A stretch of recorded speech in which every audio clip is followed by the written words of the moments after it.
způsobem, pro někoho je to naprostý nesmysl, pro někoho je to věc předražená, pro někoho je to životní styl. Je otázka, kde se v tom chceme najít. Samozřejmě najít tu pravdu je složité, nicméně, abychom si dokázali říct, jak jsme na tom, tak zkusme se podívat trošku z větší výšky, jak to z hlediska ekologických produktů, bioproduktů v našem světě vypadá. Tady je takový graf, který nám dohromady ukazuje, jak jsme na tom. Když bychom to jen velice shrnuli, tam, kde je nejvíc takové té trávy, tak to znamená, kde jsou největší plochy, kde je nejvíce hektarů biofarem. Není řečeno, jestli je to zelenina, ovoce, nebo se tam chová dobytek, každopádně největší rozlohy jsou Austrálii a pak, dejme tomu, někde Argentina, Jižní Amerika, tam opravdu je toho poměrně hodně. Kde je hodně takových panáčků, tak to znamená hodně subjektů, hodně hospodařících zemědělců. To logicky je trošičku tady oblast Indie nebo střední část Afriky, to znamená, tam je hodně malých farmářů s velmi malou výměrou. No ale co by nás mohlo zajímat, je, jaký se v tom točí biznis, jaké jsou tam peníze, a to znázorňuje právě ten košík. Tak samozřejmě největší košík USA, když se podíváme tady na ten náš evropský píseček, tak jednoznačně vede Německo, Francie, vlastně Spojené království, kde se pohybujeme v poměrně závratných částkách. Když se podíváme na zahradnické produkty, ekologickém zemědělství, tak co se z těch zahradnických nejvíce dělá? Na prvním místě ovoce, káva, olivy, zelenina a pokračuje to ořechy, kakaové huby a další. No ale vraťme se zpátky k zelenině a podívejme se k našim sousedům. Když budeme hledat zkratku našemu státu, tak úplně tak válné to není, jsme někde tady dole. Na dalším obrázku vidíme, že dohromady u nás je asi 500 hektarů, kde se v České republice pěstuje biozelenina a dohromady s léčivkama, léčivé kořeninové aromatické rostliny. Kdo jsou ti lídři evropští? Itálie vždycky byla, Německo, Anglie. A podívejme se k našim vyšším sousedům Polsko. Proč to zmiňuji? Jsou to trošku starší data, ale jenom ten rozdíl mezi rokem 2009 a 2011 se to fakticky zvýšilo jednou tak tolik. Vidíme i u dalších států, že ten jaksi sektor roste. Když se podíváme na ekologické zemědělství v České republice, a tady zase nerozlišujeme, jestli je to zelenina nebo chov dobytka, tak vidíme, že od těch 90. let to jakýmsi způsobem roste. A my jsme dneska v oblasti, kde máme nějakých 500 000 hektarů v systému ekologického zemědělství, to znamená hospodařících podle zákona OEZ, což znamená asi nějakých 4 000 subjektů. A toto dělá něco kolem 11%, což je vlastně poměr půdy, podíl z celkového výměru půdního fondu, to znamená z celé zemědělské půdy v České republice je asi 12% v ekologickém zemědělství. Tyto data z nás dělají top 10, top nejlepších zemí v Evropě, což si můžeme říct, že je to teda fajn, ale když se podíváme detailně na ty data, co to znamená, tak už to tak veselé není, protože z těch takových 500 000 hektarů je 80 nebo více procent trvalých travních porostů. To je v podstatě o tom, že se to párkrát za rok useká, případně se tam pase dobytek a to je ten nejjednodušší způsob ekologického zemědělství. To úplně, jak si se nedá srovnat s tím, co je orná půda, ze které je tedy ta primární produkce. A potom, když se podíváme dál na tu zeleninu, chmelnice, sady, rybnice. Nicméně, když se podíváme zpátky na statistiku pár let, tak opravdu ty počty rostou, zájem o to je a jak se i ten prodej se nějakým způsobem stabilizuje. Samozřejmě je to prozatím poměrně mizivé procento, zvláště když to srovnáme se státem jako je Švýcarsko, Rakousko, ano, tam byly úplně jiné podmínky, jiná historie, jiný pohled na tuto věc. Nicméně, podle těch čísel, které jste viděli, určitě nemůžeme říct, že by to bylo něco, co nemá úplně smysl. Prosím, nikdo tady neříká, že ekologické zemědělství jednou tady nahradí konvenční způsob hospodaření. To ostatně ani možná není možné, ale je třeba si uvědomit, že tato cesta tady je a je zde určitě i skupina zájemců, kteří touto cestou jdou. No, cíle ekologického zemědělství možná úplně teďka nemá cenu řešit, to jsou ty zásady, ale co je právě ta otázka, co si lidé většinou kladou? Je tam teda nějaký rozdíl? Je ta biozelenina, bioovoce cokoliv zdravější nebo lepší? Na to najdete celou řadu výzkumů, komentářů. Není úplně jednoduché v tom najít tu odpověď. Zkusme se podívat na něco, co říkají poslední výzkumy. Když řešíme kvalitu potravy, tak co je to ta kvalita? To je poměrně široký pojem. Ta cesta, ať je to zelenina, ovoce, od toho pěstitele až k tomu spotřebiteli poměrně dlouhá. Samozřejmě ten pěstitel to udělá, nějakým způsobem se to zpracuje, chladí, balí, skladuje různou dobu. Samozřejmě logistika. V dnešní době není problém mít cokoliv kdekoliv.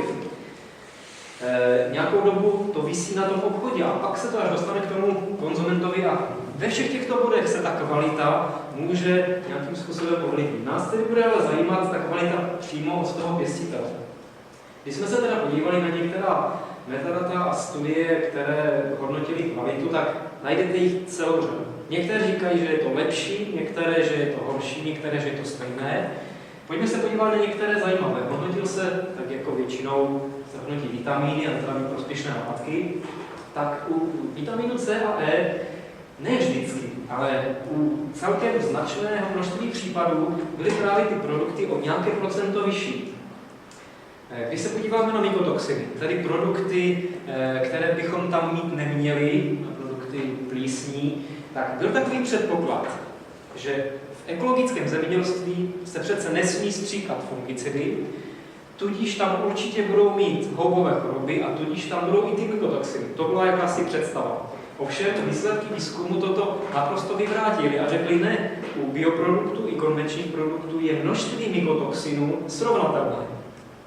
No, protože jsou sice zakázány syntetické fungicidy, ale je tady celá řada látek, které jsou v tomto systému ekologického zemědělství povoleny.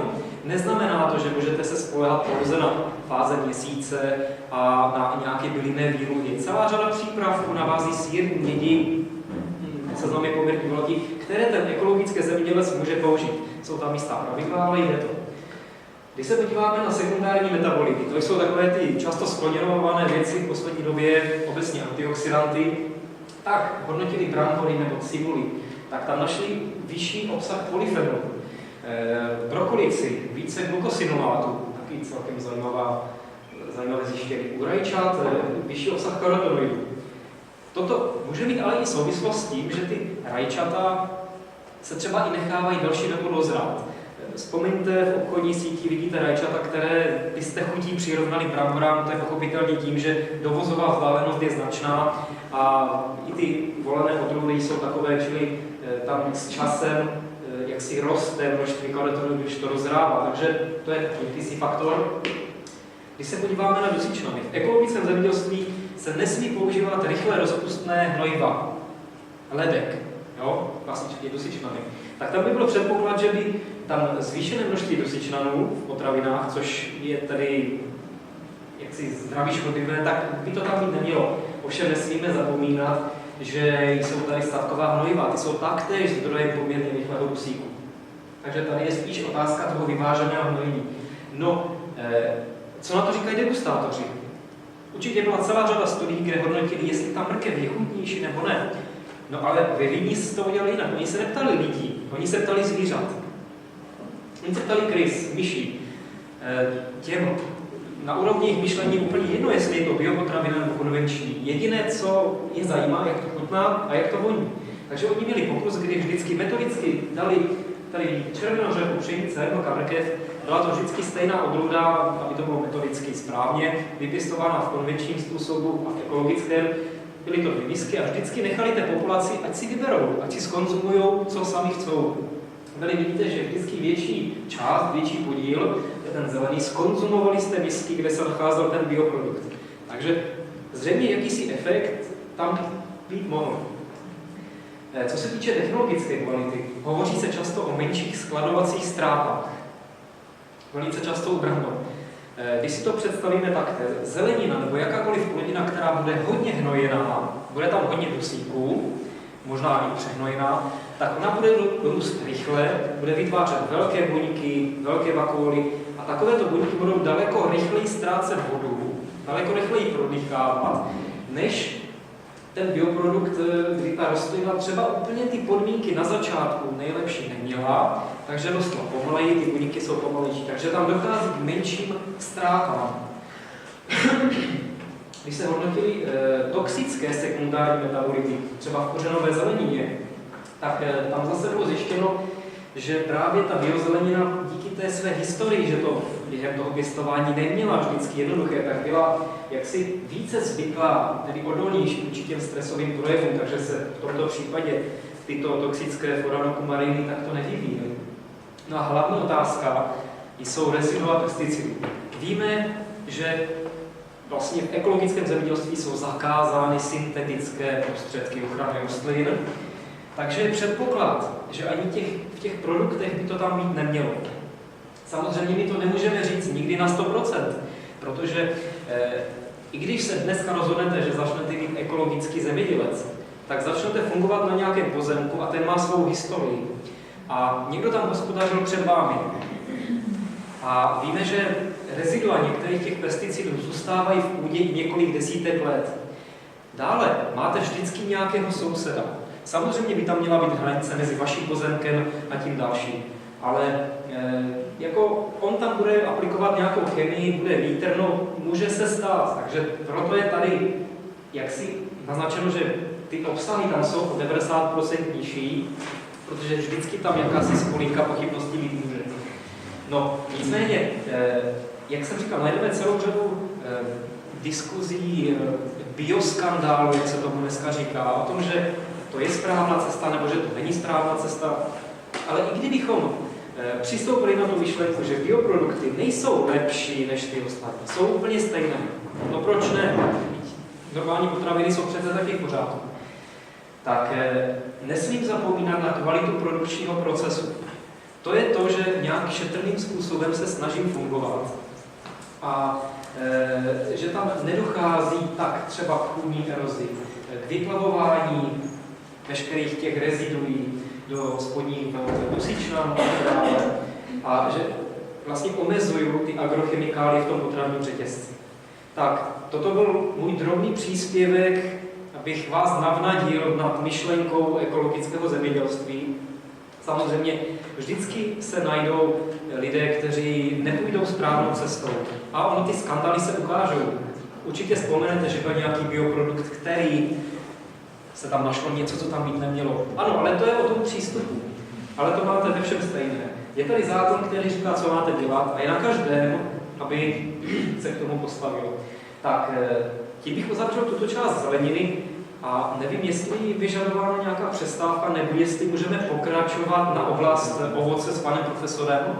Jak se k tomu stavíte? Můžeme. Tak, děkuji. Já to tím